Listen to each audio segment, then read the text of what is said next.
wabarakatuh.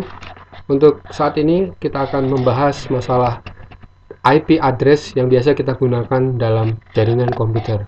Materi ini bisa digunakan untuk mata kuliah jaringan komputer.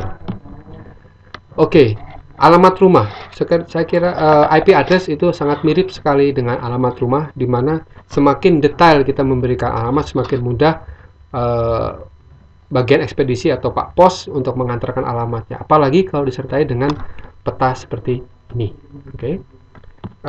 Biasanya ada RT, ada RW, nomor rumahnya, ada desa kelurahannya, ada kota kabupatennya, provinsi. Jadi semakin jelas, semakin mudah Pak Pos untuk mengantarkan surat sampai dengan tujuannya. Jadi tujuan IP address adalah sama dengan alamat, yaitu akan mudah dicari, ya. Tapi ini juga berbahaya karena mudah juga untuk dibobol kalau ketemu dengan orang yang tidak berkepentingan. Semakin detail, semakin mudah untuk ditemukan.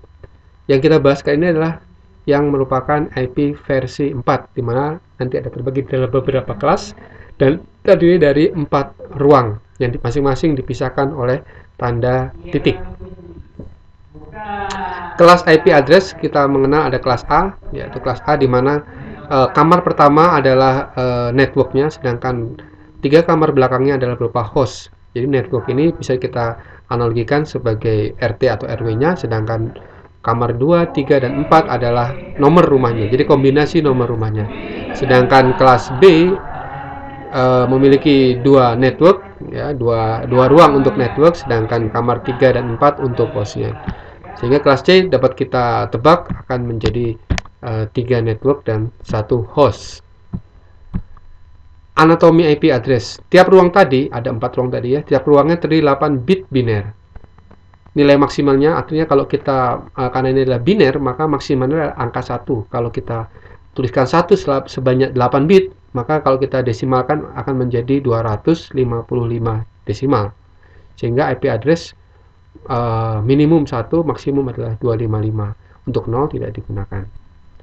Penulisannya, kalau semua dari 4 ruang itu adalah nilai maksimal, maka 255.255.255.255. Untuk kelas IP sebenarnya bisa kita lihat dari kamar 1 atau network yang pertama. Kelas A itu adalah IP disebutkan dari 1 sampai 126, itu termasuk kelas A. Sedangkan kelas B adalah 128 sampai 191, sedangkan kelas C adalah 192 sampai 233. Jadi kalau kita ketemu IP 10.10.10.10, maka dia akan masuk ke kelompok kelas A. Begitu juga kita ketemu 150.10.10.255, maka dia masuk kelas B. Sedangkan selebihnya adalah kelas C. Apakah ini perlu dihafal? Ini yang perlu kita kaji lebih lanjut dalam slide ini. Ternyata masing-masing itu kalau kita buka dalam bentuk binernya adalah seperti ini, bisa diamati. Kelas B, kelas C. Ada yang bisa terlihat satu kecenderungan dari kombinasi angka-angka ini. Marilah kita lihat angka yang warnanya berbeda. Ya. Kelas A, kita lihat ada 2 warna yang berbeda, karena itu yang harus 2 itu harus diperhatikan. Tapi sementara kita abaikan dulu, kita lihat kelas B dan kelas C. Kelas B, kita lihat yang berwarna berbeda adalah pada angka 10, di mana 10 itu adalah patokan yang tidak boleh berubah. Untuk 10 yang paling kecil yaitu 10 dan belakangnya 0 semuanya, maka akan menjadi 128. Ya. Jadi ini adalah menjadi 128. Sedangkan nilai maksimalnya berarti angka 0 ini dirubah menjadi 1 seperti ini. Maka ini kalau dikonversikan akan menjadi 191. Kita lihat kelas C. Kelas C patokannya adalah 3 angka ini. Di mana yang selain 3 ini boleh berubah dari minimum menjadi maksimum. Jadi minimumnya ini kalau dinolkan, maka nilai ini akan menjadi 192. Sedangkan yang ini menjadi 233. Itulah batasan dari kelas C. Sedangkan kelas A, sebenarnya kelas A adalah patokannya adalah digit pertama ini, 0 dan 0. Ya. Namun tidak pernah kita menemukan IP address yang dimulai dengan angka 0, sehingga perlu diadakan penambahan nilai, yaitu angka 1 di paling belakang, sehingga kalau dikonversikan menjadi 1, artinya ini sudah dimajukan, ditambah 1, sehingga nilai maksimumnya tidak lagi menjadi 127, tapi harus dikurangkan dengan 1 supaya fair. Jadi awalnya bertambah sehingga berkurang, akhirnya juga berkurang. Sehingga IP 127 itu tidak pernah ada masuk di kelas A, kelas B maupun kelas C. Ya. Subnet mask. Subnet mask adalah adalah topeng, jadi yang menopengi. Kenapa harus ditopengi? Karena untuk menyembunyikan identitas, sehingga kita bisa tahu aslinya identitas sebuah network apa. Kita bahas dulu subnet mask. Subnet mask kelas A adalah mengikuti networknya. Kalau networknya ada satu ruang, maka subnet masknya juga mengikuti satu ruang. Contoh seperti ini, maka subnet masknya adalah seperti ini. Oke, kelas B adalah dua ruang, itu ruang 1 dan ruang 2, 255, 25, 0, 0. Kelas C adalah 3, 255, 255, 255, dan 0. Dari subnet mask tadi kita akan bisa melihat identitas suatu jaringan. Artinya identitas adalah dia termasuk kelompok jaringan IP berapa. Kalau kelasnya lain, kelas tadi ada kelas A, B, dan C. Kalau kelompok berbeda, nanti ada. Nah, kelompok jaringan atau identitas jaringan itu bisa disebut dengan net ID. Mempertimbangkan kelas IP-nya dengan cara IP address yang ada di PC itu dioperasikan N dengan subnet mask. Apa itu operasi N? Sebelum kita membahas operasi N, mari kita lihat rangkaian elektronik berikut ini. Kalau kita analogikan rangkaian elektronik dengan operasi N, itu kurang lebih seperti ini. Misalnya ada sebuah baterai, ini adalah lampu, ini ada dua saklar yang dipasang serial. Ada saklar 1 dan saklar 2. Lampu akan nyala apabila aliran listrik ini bisa mengalir sampai ke sini, sehingga ini bisa nyala. Artinya saklar 1 harus menempel ke sini dan saklar 2 menempel ke sini.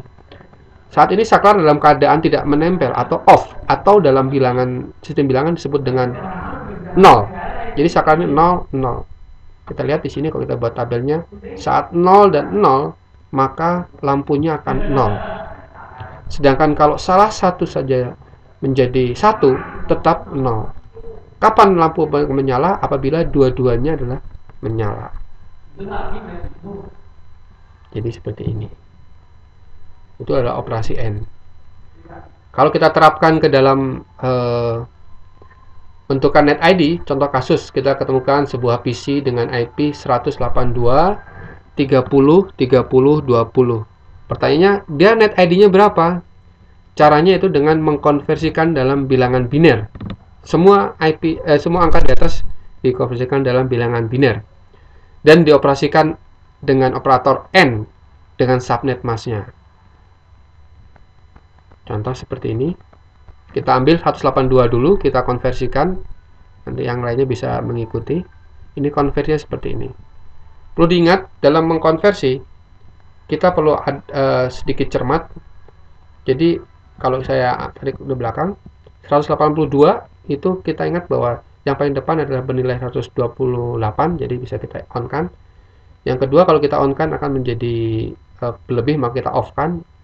Digit ketiga, ya, kita on-kan seperti ini, jadi 8. Akhirnya muncullah angka seperti ini. Kita tahu nilainya, ini sudah nilai yang biasa kita dengarkan. Sehingga kalau dijumlahkan semuanya adalah 182. Berikutnya kita lihat dulu 182 itu termasuk kelas apa. Yang kita ketahui tadi 182 adalah kelas B. Sehingga subnet masknya adalah 255.255.00. Marilah sekarang kita coba kita operasikan.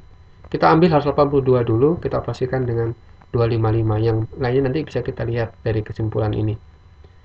Tadi kita ketemukan bahwa 82 adalah 10, 11, 01, 110.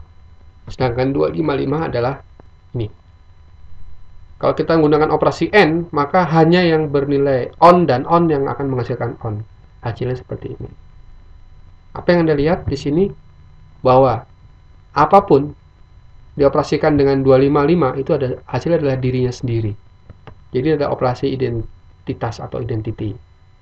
Sehingga kalau semua kita operasikan 30 dengan 255, maka hasilnya juga 30. Sedangkan 30 dengan 0 hasilnya 0, 20 dengan 0 hasilnya adalah 0. Sehingga hasilnya net ID adalah 182.30.0.0. Artinya IP ini, IP PC ini berada pada net ID sekian. Jadi semua IP address yang mempunyai 182.30 itu bisa connect dengan IP ini. Karena yang belakang ini boleh berbeda-beda. 3020 ini boleh berbeda. Sedangkan 182.30-nya harus sama.